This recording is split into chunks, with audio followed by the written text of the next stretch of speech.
one sutra got left out since it's related to dhyan, so may as well retrace our steps to Sutra 38. Swapna Nidra Swapna Nidra Jnanalambanam Jnanalambanam Va. Translation: or by recollecting and contemplating the dream experience or the experience of deep sleep. Maharishi Patanjali is not asking us to contemplate upon deep sleep or upon the dream, but to reflect upon that state and contemplate the reflection. What does that mean? When we think of meditation and focus, we always assume it must be on some object or some entity. But it can also be on knowledge. This contemplation on knowledge is a very powerful tool. How will you develop detachment? By reversing how you developed attachment. When you contemplated the world is mine, there is happiness here, the mind got attached. Dhyayato vishayan pumsaha. If you wish to loosen the attachment, reverse the contemplation. The world is not mine. I will need to leave it one day. Maharishi Patanjali says, think of the dream state. It seems so enlivened while you are experiencing it. And when you wake up, it's all gone. Kaka Hathrasi, an Indian humor poet, he was dreaming that he is a shopkeeper and he is selling something expensive to a customer who is offering 99 gold coins. And Kaka Hathrasi was insistent that I will take 100 gold coins to sell this. In that bargaining, his sleep broke and he realized he was only dreaming. He closed his eyes and said, 99 will do, never mind. So there is a dream state which has no value, no significance when you wake up. Now we take this world so seriously. And one day the enlightenment will take place and you'll say, it did not really matter at all. Like when you were a 5th grader and you had not done your homework very well for the next day, it was a big thing weighing on your mind. But when you look back now, those few decades later, you say, was it that big? So the enlightened saints, they say that the dream state is unreal.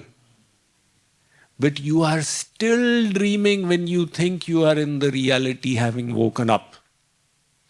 Moha nisha sab sova nihara dekhahi sapan anek prakara. This instruction is given by Lakshmanji to Guharaj. When Guharaj, Ram and Sita were sleeping and Lakshman was doing his duty, night guard. So Guharaj, the tribal chief, was discussing and very annoyed that why did Kaikeyi do this to Ram? So Lakshman said, look, ye sab khel hai hamare Prabhu ka. He said, look, these souls, they are all in ignorance. Sovanihara. You say, Swamiji, I am not sleeping. Lakshmanji says, you are sleeping. Moh nisha sab sova nihara dekhahi sapana anek prakara. I am collector, I am commissioner, I am father of 4. One gentleman put his degree FOFS, FOFD. People said, I've heard of FRCS, what is FOFS? He said, father of 4 sons and father of 5 daughters. This is also medal. And then one day you realize they are all gone. It was also a dream. Janiye tabahin jeev jag jaga. Jab sab vishaya vilas viraga. Know that soul to be awake, who has developed detachment from the pleasures of the senses. So, contemplating the dream state and contemplating the temporariness of the waking state will give you a deep realization. Maharshi Patanjali says you could choose to make it the object of your meditation. Or he is giving another option. You could choose to meditate on the experience of deep sleep. This is the one state where you don't experience anything. Otherwise, the mind doesn't leave you. Nahi kaschit kshanamapi jatu tisthati akarma krit. It will not stop thinking for a moment. And even in the dream, it's carrying on until you go into the sushupti avastha. Now there's no experience. But this experience of no experience is being experienced by somebody. You say, in that room is Ramesh there? So somebody responds, Ramesh is not here. Means there's Dinesh sitting inside who's saying Ramesh is not here. Likewise, the soul is experiencing through the instrument of the mind. Now in the dream state, the intellect is sleeping, but the mind is still running around. You know, the subconscious is creating all those links, etc., processing. Nowadays, neurologists say that things are being moved from the RAM to the hard drive, from the short-term memory to the long-term memory. And then, when the mind goes to sleep, now you're in deep sleep. And there is a cessation of experience. But that cessation is very joyful. In fact, our scriptures say, this is the biggest joy of the material realm. Imagine, the biggest joy of the material realm is not a free trip to Las Vegas. The biggest joy is the deep sleep which you experience every day. So when you wake up, that's when you say, Sukhamahama swapsam. I slept very peacefully. Na kinchidahama vedisham. I did not experience anything. At that time, in deep sleep, the Paramatma embraces the Jivatma. But the Vidya Maya is still there in between, otherwise Bhagavad Prapti would have taken place. But Bhagavan gives a little sample glimpse of his infinite bliss. My dear child, you are mine. Here's a little lollipop. Much more is available if you practice the path of yoga that Maharshi is describing. So you could meditate, contemplate on that state, and meditate on its significance in terms of divine realization. 144. Etasyaiva Etasyaiva savichara savichara nirvichara nirvichara sukshma vishaya sukshma vishaya vyakhyata. vyakhyata. Translation. As in the case of gross objects, absorption with subtle objects is also of two kinds, reflective and non-reflective. He told us that you can meditate on gross objects. You could meditate on a murti, or you could meditate on subtle objects. That is your inner roop dhyan which you do. Let us say you meditate, you do rupa dhyan. As Sri Maharaj Ji describes, as Swamiji explains, make an image of your Ishtadev and make it the object of your meditation. So here the object is subtle. You have created it with your mind. So Maharshi Patanjali says that just as meditation on gross objects can be of two kinds, reflective and non-reflective, the meditation on the subtle object is also of two kinds. So let us see. So in every case, you have created for your mind a support for it to latch on to. Like you have focused on a murti, or you have created the murti with your mind. There are 8 kinds of murtis described in the scriptures.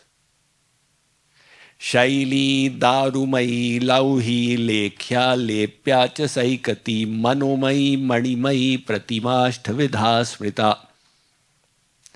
The murti made of stone, made of precious stones, made of iron, Lauhi, made of various dhatus.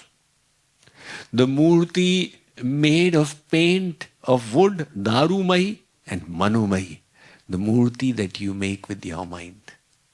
Out of these, the mental murti is the most powerful and the most convenient. Because to worship the physical murti, you have to come all the way from Pleasanton to Radha Krishna and offer your pranams. And once you charge up your batteries and keep your Lord in your heart, that murti you take with you all around, from morning till night. As somebody said, Dil mein basi hai yaar ki tasveer.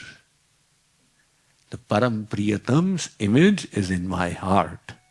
Dil mein basi hai yaar ki tasveer, jab chaha sir jhukaya dekh liya. Whenever I want, I can see him there. So we must get to that point where you are able to create in your mind an image of your divine beloved and then connect with him there. So Maharshi Patanjali says that, look, even the subtle meditation also has a support. Now he is going further. Sukshma Vishayatvancha Vishayatvancha Alinga Alinga Paryavasanam. Paryavasanam. Translation: behind all subtle objects is Prakriti, the primal cause. So all these supports that you are taking, behind them all is Prakriti. What is Prakriti? The primordial form of the material energy Maya. So the sequence of creation is described in the Taittiriya Upanishad, which I had mentioned in relation to Om. Tasmad va etasmad atmana akasha sambhuta akashad vayur vayur agni agnirapa adabhya prithvi prithivya aushadhe aushadhibhyonna mannat purushasa vaisha purushonna rasamaya. The whole creation begins when God takes the sankalp, I wish to create. And he glances at his material energy Prakriti. Maya dhakshena prakritihi suyate sa characharam. Sri Krishna says in the Gita, Arjun, I create by lording over Prakriti, Maya. Maya adhyaksh Prakriti. Just like the cook uses the chimta, the tongs, to do so many works in the kitchen. Now the tongs say, look what wonderful things I am doing. So the cook will say, I am energizing you. If I subtract my power, what are you going to do? Likewise, the material energy, it baffles big scientists. It comes up with so many things, AI, etc. We say, oh my God, science charam seema par pahunch gayi. Science has reached such limits. But as of now, there's so much more in the womb of material nature which is yet to be revealed, which will be revealed in future, part, and is revealed in other lokas. So this material energy is governed. It is under the dominion of the Supreme. When he chooses to create, he just glances at it. That's all he needs to do. And the rest of the work starts happening. Prakriti unwinds, and the next entity that comes into existence is Mahan. From it, the next entity comes Ahankar. From that come the Panchatan Matras. Interestingly, this Panchatan Matra, the objects of the senses, the perceptions of the objects of the senses, and then the Panch Mahabhut. And then finally the Aushadhi, etc. Slowly, the world comes into being. So what Maharshi is saying is that the primordial cause of it all, of everything, is Prakriti. And when dissolution happens, when Shankarji does his Tandav Nritya and the elements, they start withdrawing, that Mahapralaya takes place, each element will merge into its source. So Prithvi will merge into Jal, which will merge into Agni, which will merge into Vayu, which will merge into Akash, which will merge into Tanmatra, which will go back into Ahankar, which will go into Mahan, and finally it will all get immersed in Prakriti, the primordial energy, and then go in God's womb. He'll take a little summer break and then again start the process of creation. So everything that is existing is coming from the material energy. Maharshi Patanjali says, whatever be your meditation, whether it is sukshma or sthul, the support there is material. Even the murti is material. You make the bhav. We discussed that you get the fruit of your bhav. Now even the mental murti, it is not divine. It's a creation of your mind. Those who worship the formless, they accuse the worshippers of the personal form. You have created a form with your mind. This is not the original form of God. And I respond to them, you have created a light with your mind. It is not the original light of God, because the original light is divine. And your mind cannot reach the divine realm as of now, because the mind is made of Maya. Go go char jahan lagi man jai, so sab Maya jane hu bhai. Wherever your mind can go is all within the area of Maya. And this material mind can never reach the divine. Yan manasana manute. The Kenopanishad says, Ye nahur mano matam tadeva brahmatvam vidhi nedam yadidam upasate. The Upanishadic mantra says, this mind cannot truly think of him. It is by his power that the mind thinks. These eyes cannot truly see him. It is by his power that they see. And the same with the other senses. So there is a line drawn there. God says, only when I withdraw that line by my grace will you reach me. And I will only withdraw the line when you become qualified.